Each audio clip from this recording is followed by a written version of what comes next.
Welcome, everyone, to our Packers News free agency live stream virtually alongside Tom Silverstein. I am Olivia Reiner. Happy NFL New Year, everyone. The league year officially began at 3 p.m. Central today. However, the Packers have already been making moves the last couple of days, including adding inside linebackers Christian Kirksey and right tackle Rick Wagner. Before we get into that, I want to remind you that you can be a part of our conversation over on Facebook.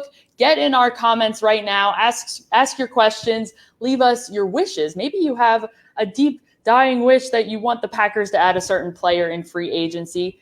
Let us know, and maybe we'll talk about it later in our show.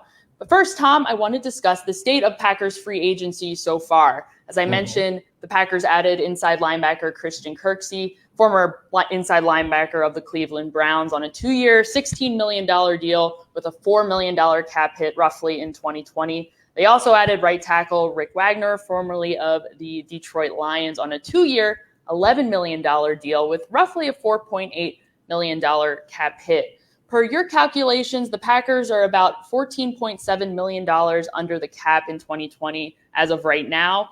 What can the Packers do to create more room?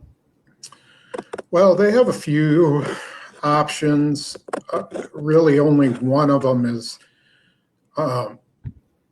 really economical, and that's they could release Lane Taylor and gain about $4 million in cap room that way. Just looking at the contracts from the rest of the team, there's not a lot of stuff you could do.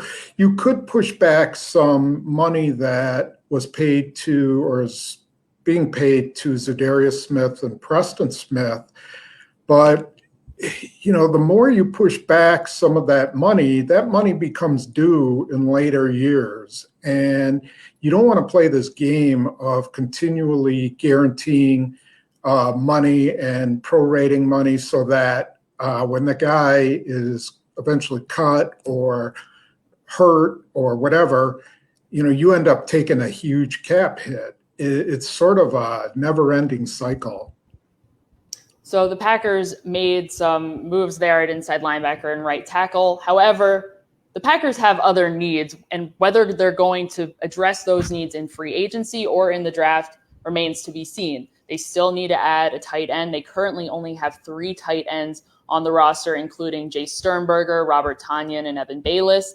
They could also stand to add another inside linebacker. They've currently got Oren Burks and Ty Summers, in addition to Curtis Bolton. So they've got 4 inside linebackers on the roster. How likely is it that the Packers are done in free agency?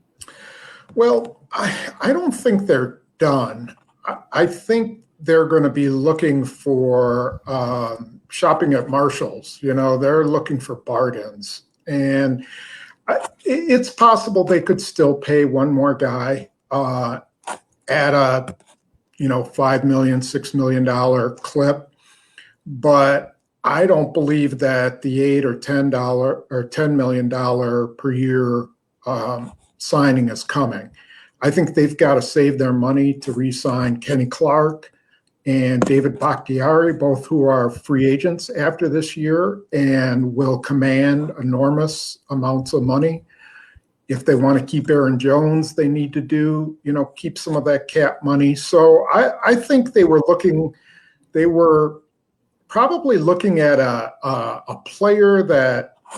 one player that if the price was just right, they were willing to spend, but it had to be the right player and it had to be at the right price. And obviously they got the idea that wasn't going to happen because they signed 2 guys who were cut by their teams. They're not really unrestricted free agents. And they did that knowing they were going to probably not be involved in the market. Listen, nothing wrong with shopping at Marshall's. I'm a huge fan of Marshall's. However, the Packers weren't willing to go in on an $8 million to $10 million athlete. Who could they still pursue in free agency that would be within their budget? It's really interesting, or it's really going to be interesting to see who kind of falls through the cracks. This can happen where that was sort of how the Packers wound up getting Charles Woodson way back when. He sort of fell through the cracks, and he didn't have very many options, and the Packers had a lot of cap money at that time, and they convinced him to come. I think, I'm not saying there's going to be a Charles Woodson, but there's going to be a veteran somewhere who gets cut or is available now where they can go, maybe we can get this guy on a one-year deal for $4 million or $5 million, or on a two-year deal for $10 million, something where it's favorable to their cap. I think those kind of players you can improve your team with. You can improve your depth. And that's kind of what they need to do, although they do have a little, like you said, they got holes at inside linebacker and tight end. We'll go to a question right now that relates to what you were just discussing and potential targets for the Packers in free agency, namely at tight end. Steve wants to know, what about Eric Ebron, former tight end of the Indianapolis Colts? The Packers need a veteran tight end. They cut Jimmy Graham, who's now with the Chicago Bears. Mercedes Lewis is a free agent. We'll find out if he ends up returning to the Packers. How would Eric Ebron be as a fit for the Packers? I think he'd be a pretty good fit if they could get him at a reasonable price. I saw he tweeted something about wanting to play with Aaron Rodgers and coming to Green Bay, but so far I haven't heard that there's much action going there. I think he's the kind of guy the Packers would have to wait out. And if he can't get what he's looking for, maybe he decides he wants to go someplace for a little less where he can win. But I do think that's the kind of guy they're looking for, a veteran who can come in and play right away, give them something in the passing game. They'll have to address tight end in the draft somewhere, but they're sort of rolling with Jay Sternberger. I think they're pretty high on him, and I think they still feel like Robert Tonyan can help them. And now we find out that he had a abdominal injury that was slowing him down, so maybe they have higher expectations for him now. Both Tonyan and Sternberger had seasons marred by injuries, so we'll see if this upcoming season brings any more health and any more success for the two of them. So thank you, Steve, for that question there. Tom, I want to take a little bit of a longer-term look at free agency. You mentioned earlier in our show, left tackle David Bakhtiari and defensive lineman Kenny Clark are set to become free agents after the 2020 season is over. Both of them, Bakhtiari and Clark, are offensive and defensive, respectively, centerpieces for this Packers team. Bakhtiari has only missed 6 games in his 7-year career so far. Clark continues to be a very important run stuffer for the Packers. He finished second on the team last year in tackles with 89. How important is it that general manager Brian Gutekunst make a deal for the both of them before their contracts expire after the season? I think it's really critical. I think that's two guys you just don't want to let get to free agency because you don't know what the salary cap's going to be next year. We'll see what happens with some of the TV deals, and if they skyrocket, I know in this, with all that's happening with the coronavirus and the economy, that it doesn't seem like a good time for the NFL to be negotiating TV contracts. But I'm not sure you want to take the chance that that's going to affect the salary cap. And so if the salary cap goes way up, then there's going to be teams who will be able to just, give them boatloads of money that the Packers won't be able to match. And so I think it is critical. They have to pay them market value now. Kenny Clark's worth went up exponentially when Brunson Buckner got $21 million a year. And, Clark, you can argue whether he's going to be as good as Buckner or is as good, probably a step below right now. But eventually, I think he is going to be one of the top defensive tackles. And so that price just went way up. And Bakhtiari is, one of the top left tackles. You don't let those kind of guys go. Brian Gutekunst has his work cut out for him, and possibly maybe will be quieter on the free agency front this year in order to save some room for those two impending free agents in 2021. Now let's take a look at what's going on around the NFL. Lots of quarterbacks going all over the place, especially the NFC North. How about quarterback Nick Foles going to the Bears in exchange for a compensatory 4th-round pick? Yeah. There's all kinds of guys. It seems like a merry-go-round, Bridgewater going to Carolina and Brady going to Tampa and Phillip Rivers going to Indianapolis. I can't really keep up with everything. It's head spinning, but it also is sort of an indication that some teams are sort of positioning themselves for this class of quarterbacks coming up in this draft, which from all looks is pretty good, and that there will be some starters, maybe 4, maybe 5 starters out of that first round. So a lot of times this is the shuffling before, the injection of new talent. And a few have still yet to land. Cam Newton does not yet have a home. Maybe he will in the near future. Going back to Foles, however, he will likely have to compete with Mitch Trubisky, who I know Packers fans have a certain feeling about. He's gone 1-4 against the Packers in his career. Who do you think is going to be the starter for the Bears at the season opener? I think Foles could win that. I just don't think Trubisky is going anywhere. I thought last year was going to be his year, and it wasn't. And he hasn't shown real considerable improvement. Foles can stabilize them, can make their offense solid. I think the Bears are a little bit of a rebuilding mode. I mean, they got to hit it big in the draft, and really they've got to add another pass rushing piece, and probably need a running back and a wide receiver and offensive line. But to answer your question, I think Nick Foles has a good chance of starting there. Compared to Trubisky, how much of a challenge does Nick Foles present to the Packers when they'll be seeing him twice this upcoming season? Well, I don't think it's the same as going up, maybe against Cam Newton if he were in Chicago. I think Nick Foles is a solid quarterback, but I don't think he's unbeatable, and I don't think he's, someone that you lie awake at night worrying about. He's good, and when he's really good, when he's got really good people around him, as he showed in Philadelphia. And I'm not sure he'll have enough good people in Chicago to be really, really good. Tom, you mentioned earlier, Tom Brady is off to Tampa Bay on a $30 million per year deal.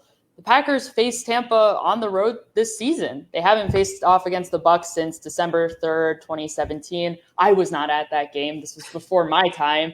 But they last faced off against Brady on November 5th of 2018. How different will Tom Brady look in Bruce Arians' offense? I think it'll be different. Bruce Arians typically likes to stretch the field, but he's also pretty innovative. I mean, I think he knows what he's got with Tom Brady. I don't think he's going to be looking to heave the ball down the field every time. He's got a precision passer who, if they can protect him, can be pretty good. I mean, I still think he's capable. Again, it's one of those situations where the quarterback has to have people around him. There's a few guys who can get away with not having all the best talent around them. Aaron Rodgers was one of those guys. Russell Wilson is one of those guys. And, but I think Tom Brady, he's got to have protection, and he's got to have wide receivers, smart wide receivers. And they do. They have really good wide receivers. So I think that's going to help him. And I think it'll be a breath of fresh air for him. I am really interested. I think they got a chance to be decent next year. Yeah, we'll see. The Packers get to face off against a gauntlet of new quarterbacks to new teams. That'll be pretty fun to follow. We'll start taking some questions from you all over on Facebook. We'll start with Robert here.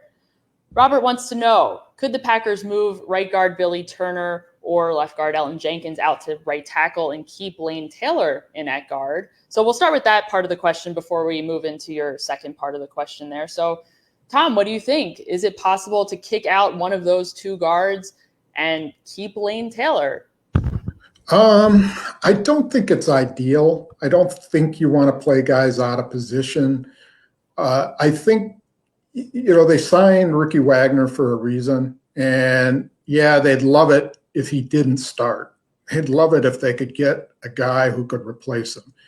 I wouldn't rule out anything in terms of shuffling the offensive line. I wouldn't rule out them keeping Lane Taylor because he started a lot of games in the NFL and would give them some options. But I think ultimately they're going to need his cap space. And I don't think you want to move Elton Jenkins from the interior. I think he's got a chance to be really, really good there. And if he ever gets, if Corey Linsley ever leaves, he will move to center and be an anchor for the Packers for many, many years. Turner, I would worry about him in space at right tackle. I mean, he could do it in a pinch, but I think they got to get someone athletic and someone who can pass block out on the right side. And they'll be looking for that in free agency. And, I wouldn't rule out Jared Velder coming back either. I don't think that's a slam dunk that he won't be available. So, or that he's gone. He's an option as well. So by acknowledging that Velder could come back, how likely is it, do you think, the Packers target a tackle in free agency, whether it's Velder or not, or in the draft? Well, they have to. It's a really good tackle class, at least on the in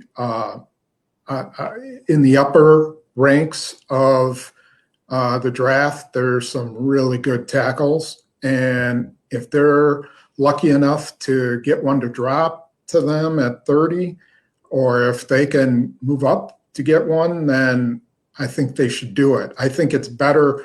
It's even better for them to get a tackle there than it is to get a wide receiver. I think that's going to be of more help to them, and they can get wide receivers in the second, third, fourth rounds. It's such a deep class at receiver. I would think that their number one priority would be getting a tackle. Number 30 is a tackle. Book it now, everyone. Thank you, Tom. Yeah, well, if there's someone there, that's the hard part. I kid. Let's move to the second part of Robert's question. Could the Packers see moving outside linebacker Rashon Gary to inside linebacker? Pete Doherty, I believe, our Pete Doherty of PackersNews.com asked Matt LaFleur earlier this season. It was probably at the end of the season, but earlier in the offseason, whether or not the Packers would be interested in moving Rashon Gary to inside linebacker, simply because the Packers have two veteran outside linebackers starting right now in Preston and Zadarius Smith. Kyler Fackrell just recently departed for the Giants, so that's one less person in the rotation of outside linebackers. How likely is it that Rashon Gary would move, given what we know about the current status of the depth at inside and outside linebacker? I think it's more likely that he slides inside on the defensive line, and particularly on passing downs, or he goes outside when Zadarius Smith roams the middle, when they pull him out and let him stand up, and he can rush against the center, he can rush against the guard, whatever he wants. They will have a cover linebacker, they're hoping, in Kirksey, and that may give them some options, at inside linebacker. But if Kirksey's healthy and good enough, I think they could manage to get Gary enough snaps inside and outside. I don't think you want to lose what's supposed to be his strength, and that's pass rushing. You've got to find out whether he can be that guy, that pass rusher, first before you consider moving him inside. In that regard, I also wonder whether they would consider getting a big run-stuffing defensive lineman, in which case that would help them survive with playing a safety and a cover linebacker. If you can plug up holes with your defensive line, or you can bring in a guy like that, which they don't have, that could be an answer for their run game as well. Thank you, Robert, for your question. Similarly, this transitions well into what Drew's asking here. Would the Packers want to draft a run-stopping inside linebacker and another box safety in the draft? Discussing inside linebacker first, what type of linebacker is Christian Kirksey? Well, talking to a couple scouts, they said he's athletic, he can run side to side, he can cover. He's just not a kind of guy who blows people up on the offensive line. He's not going to blow up a guard and make a tackle in the run game. That's just not his game. He can win with quickness, but down after down, he's gonna wear down. And so you really do need an inside run stop type guy. I actually wondered what it would have been like for them to have Martinez and Kirksey together, whether that would have been a pretty good team. But I think they decided they were moving on from Blake Martinez. I don't think they felt that he was as good as his numbers. And so, one of the scouts I talked to said that Blake Martinez is a better player than Christian Kirksey. He said Kirksey came on in 19 before he got hurt. He's had 2 straight years where he's been hurt, so you don't know if his body's breaking down or what. They have to continue to add guys there, whatever they can do. If it's B.J. Goodson, then it's B.J. Goodson, or if it winds up being Ty Summers, maybe he has a really good off season and he had a really good year on special teams. Maybe it's him. I don't know, but Kirksey is not that guy who you want to be an enforcer. He's not an anchor for your defense. So the Packers will have to do something to stop the run more along at inside linebacker. They need a complement for Kirksey. In terms of adding another safety in the draft, the Packers laid a pretty strong foundation by adding on Darnell Savage and Adrian Amos last year in both the draft and in free agency. How likely is it that you see them adding particularly another box safety, another strong safety in the draft? Well, I think in the draft, anything is possible. I think because they'll look at guys and go, well, this guy's so much better than anybody else, just take him. That happens. But I don't think they need to be on the lookout. I think if they re-sign Will Redmond, he can play safety. If Chandon Sullivan is being re-signed, he can play safety. They got a lot of options back there. Josh Jackson, he might wind up being a safety. So I would be surprised if that were something they addressed in free agency and or the draft. But if it came to the late rounds and they just saw a guy that had too much talent for where they were in the draft, then I think they would draft him. Thank you, Drew, for this question. So the Packers, a few of the big free agents have already left. However, there are still a number of unrestricted free agents that have officially hit the market as of 3 p.m. Central Time today. One of them being Tyler Ervin. Not only is he the kick and punt return, however, he is a running back, and he's been integrated somewhat into the Packers offense since his arrival in December when the Packers picked him up. So Mike wants to know, will the Packers re-sign Tyler Ervin?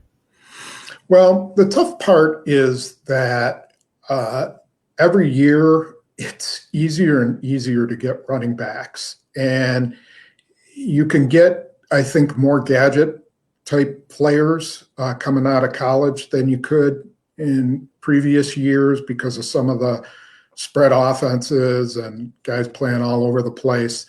I don't think that's a big priority. I think that could be something they do after the draft if they don't get somebody, but I would bet they draft a running back, and I would bet he's a guy with speed. I think they'll be looking for that. I think they'll be looking for a returner, like they seem to every year. I wouldn't rule out Tyler Ervin returning. He had he was a pleasant surprise for them and a pretty decent returner. But you're always looking to get younger and upgrade. So I don't know if they would do that right away. Thank you, Mike, for your question. Another one of the players that has officially become a free agent is cornerback Sherman Williams. However, Sherman Williams hasn't just been a cornerback for the Green Bay Packers. He has also returned kicks and punts. He has also played safety for the Packers when they needed him to. For Brian, he asks, what do you think happens with Sherman Williams if he leaves Green Bay? Do they draft someone or use someone that's already on the team at what he does best as a sort of a slot cornerback? What do you think, Tom? Well, yeah, that's an interesting situation. He was great for them last year. I mean, just perfect for them because of his experience, because of his personality, the way he takes care of himself. He was just perfect for their situation. Now, I wouldn't hesitate bringing him back, but I don't think you can afford to bring him back again on $2.5–3 million. I think he'd have to be one of these veteran exemption guys where he gets $910,000 and then maybe a $500,000 signing bonus, and it only counts $900,000 against the cap. I just don't think they can give him that money. They do have some young guys. Kadar Holman is a guy they want to look at, and a practice squad guy I think they really want to continue to look at is KB Anento, who in training camp looked really good, and on all reports in practice squad, he looked really good. Former wide receiver in college, but you got to start developing those young guys at some point. And I do think I don't think you can ever have enough corners, so I wouldn't be surprised if they draft one at some point. But they have a pretty young group of corners that they got to find out about. And I think that doesn't bode well for Tremont signing probably the deal he last signed.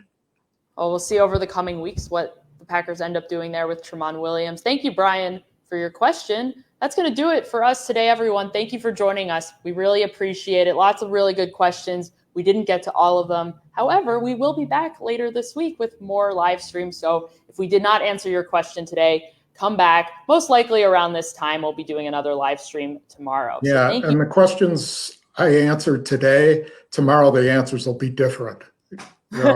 Just the way free agency goes. Every day it's something new, and the dynamics change. So, well, isn't that the fun part about the NFL offseason, is that every day it's something new, right, Tom? Always there's something. And might as well have free agency now. I would have been stuck in the house anyways for this week. So, yep. And the NFL goes on. They go on and on. Doesn't matter what's going on in the country. They go forward.